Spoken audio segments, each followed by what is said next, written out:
Donkey Kong Bonanza has added new Kongs to the Kong world, which means we have to talk about them. Let's get into it. First up, Void Kong. This dude is baller as fuck. I mean, just by looking at him, you see what I mean. He kind of has the Swanky Kong vibe, where just by looking at him, you can tell he means business. Void Kong is the founder of the Void Company, and he is very rich. He's successful.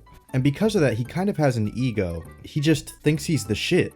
And to be honest, he'd be right. He kind of is the shit. But that wasn't always the case. Before the events of the game, Void Kong used to just be a simple prospector monkey, which are those random miner monkeys in the game. He was just a miner dude. He used to be one of them, and he was no different. He wasn't that special. Just a small little monkey trying to feed himself by mining some delicious bananas. But the game does imply he always owned his own company. He was like them, but he wanted to be more. He wanted to be a successful ape. His specific goal was to become the richest monkey of all time. And eventually, he got lucky. He stumbled upon a tendril of the Banandium root, which is pretty much just a root of raw gold that stems from the planet core. With this gold, Void Kong was able to achieve his dream, and he became a successful businessman, leading Void Company as the president to become the surface world's mightiest mining operation. This allowed Void to finally hire some workers, so he hires 2 other Kong employees,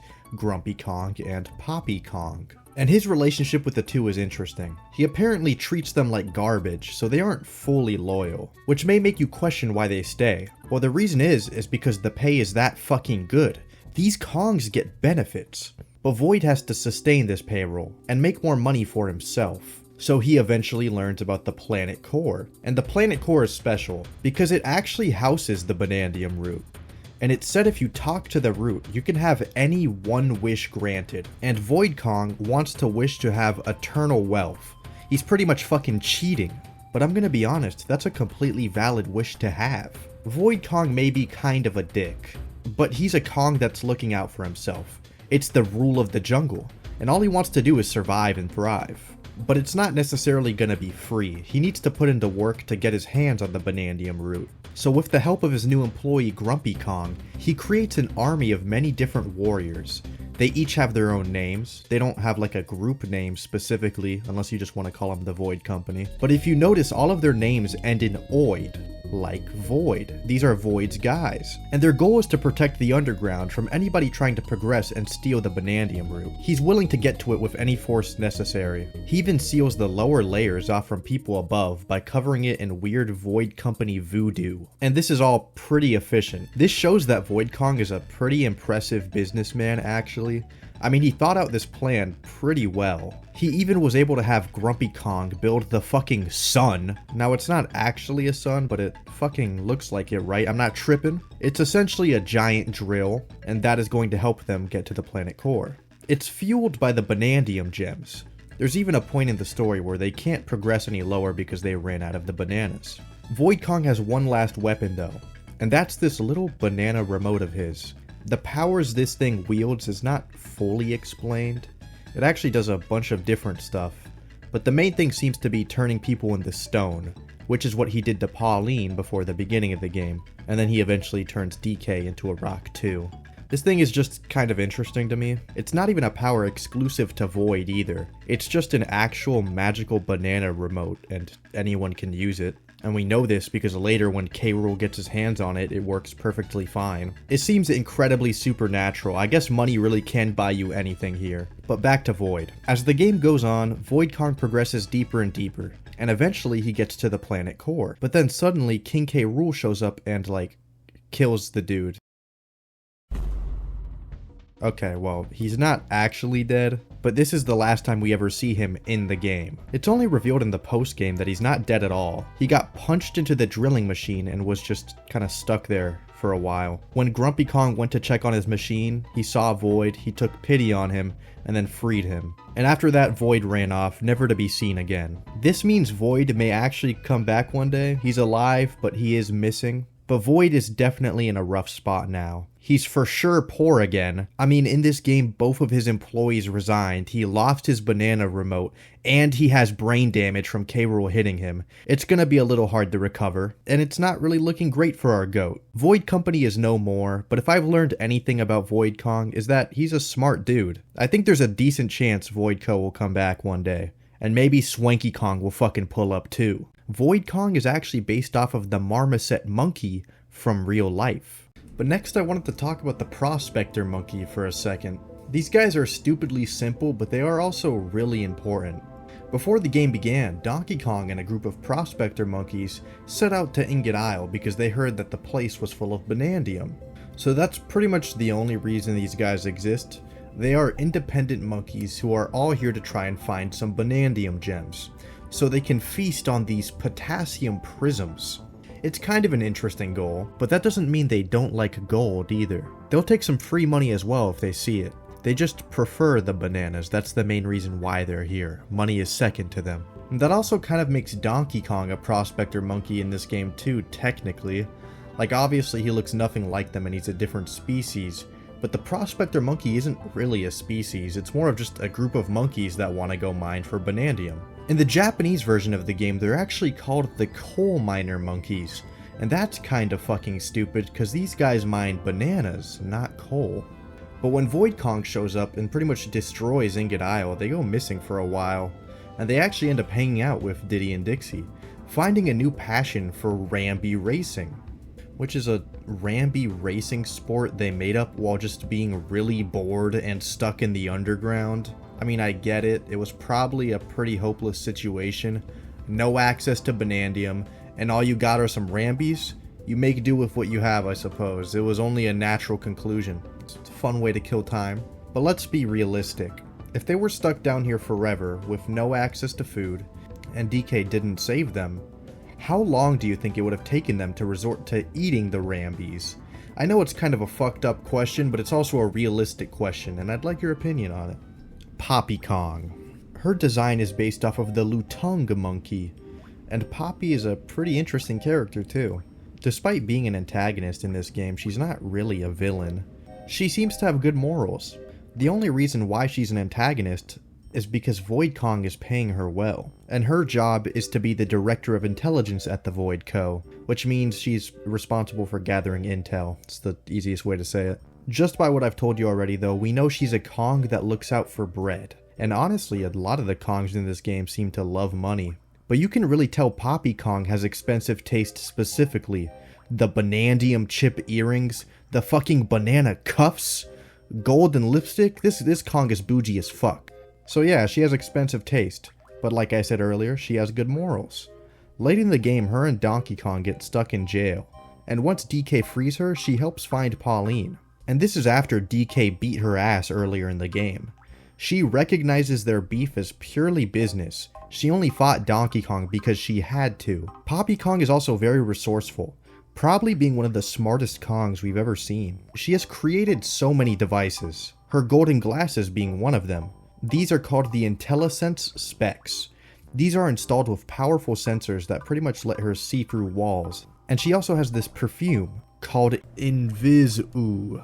When you spray yourself with this fragrance, it turns you completely invisible. In the post-game, she can even give Donkey Kong an invisibility tie. So yeah, I'd say she's pretty scientific. Kind of like Cranky Kong in DK64, but I'd argue he'd make more controversial substances than Poppy here. Poppy Kong would end up quitting Void Co. after losing to DK because she thought that there was no longer any profit to be had in the business. And she was right. I mean, not too long after, Void Kong died. But after retiring, she makes a kind of vow to herself to never use her IntelliSense specs ever again, which is kind of odd. I guess she has bad memories with these things, but she really keeps her word, because anytime you see her in the post-game, it's never with the glasses on. She forever has the glasses off now, which I think is a pretty cool detail, actually. She really hates Void that much though. Even while working for him, she apparently would hide the true nature of her work from everybody. I also just really wanted to talk about this artwork of her. That's a lot of fucking paperwork for one Kong. What the hell do you think she's even reading? Voidco really is a proper business. This shit isn't money laundering. I believe them after seeing this. It's obvious these two never really had a great relationship. It's not like she misses Void at all. In fact, she even implies she wants to keep him as a little slave as revenge in the post-game. Which, that's just a strange thing to say. I get you don't like him. He didn't treat you right, I get it, but okay. But now Poppy Kong is on the side of good. After retiring from Voidco, she starts a new construction company with Grumpy Kong, and her goal is just to make money and explore the underground world on her own, free from the shackles of Void Kong. But on the topic of business, let's talk about the Salvager monkeys. I'm not gonna lie to you, these guys are now one of my favorite Kongs in the entire series, because it is through these guys that we learn of the existence of Kong insurance. What the fuck are you talking about? Kong insurance?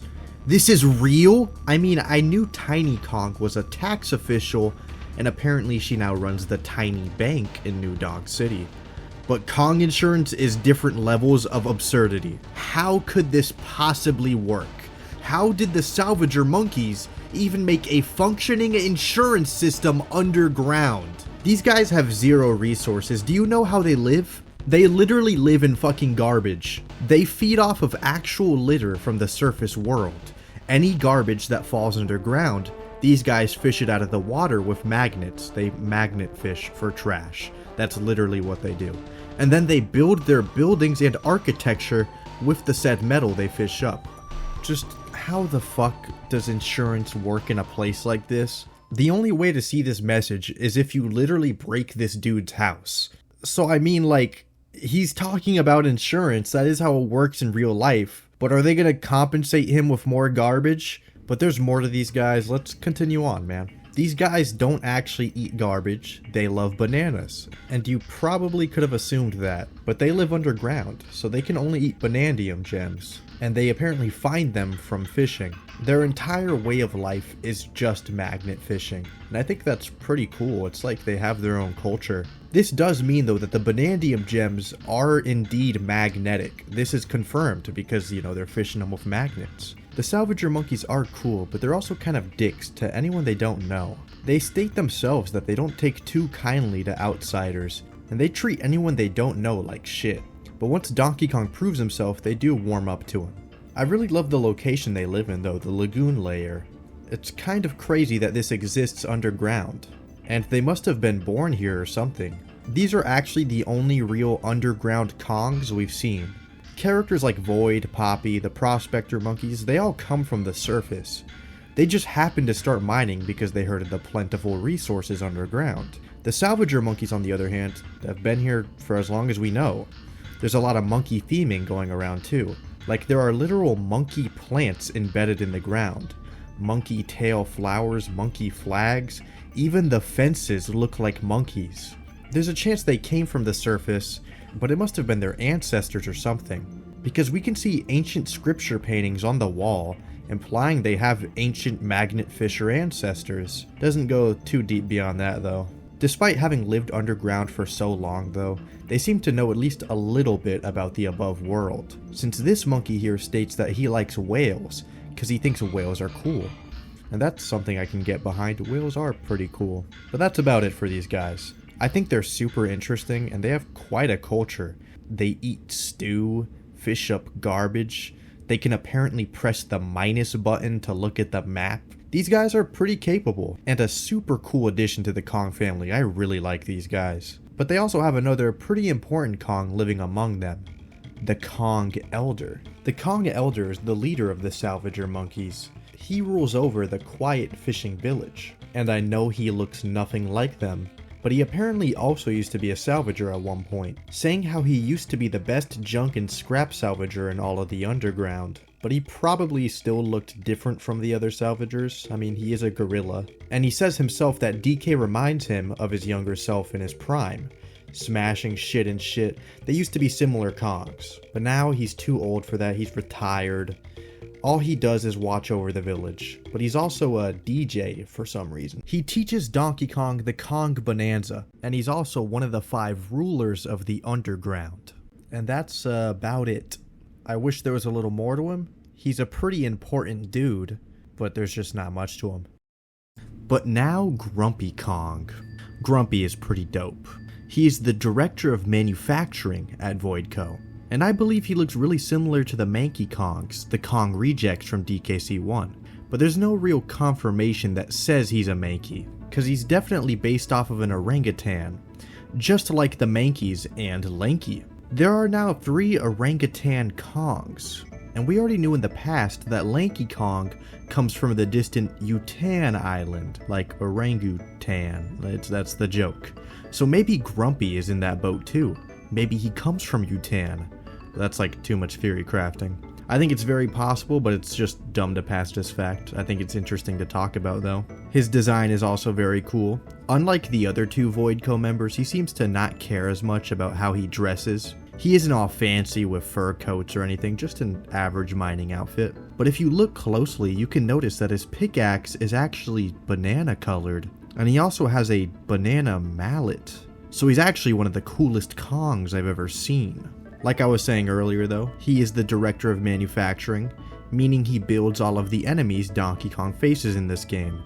All the Oid people I mentioned, he made all of them, and he's very prideful of his work. Some of them are carved out of rock, some of them are even plants that Grumpy grew himself, making him kind of a botanist as well. He has a variety of talents. I mean, he's literally creating life. So Grumpy Kong should be proud of his work. What he does is impressive, but even sometimes it isn't perfect, as Donkey Kong is able to beat multiple of his creations throughout the game.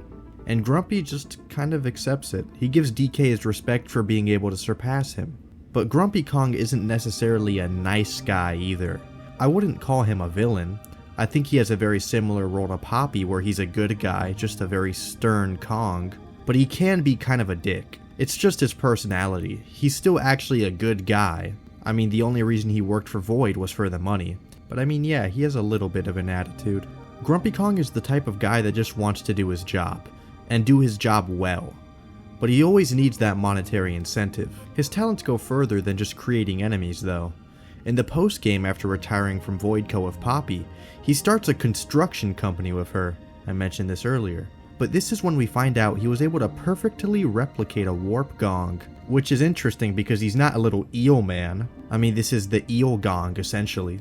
And a lot of other stuff too. You can pay Grumpy gold to fund different projects. For example, if you pay him 120,000 gold, he will erect a golden statue of Donkey Kong as a thank you from saving the day from Void. There's many different projects you can buy from him, but this one is definitely the coolest in my opinion. But I think the most impressive thing this dude built was the drill. That huge fucking drill I mentioned earlier, it's like damn near a sun.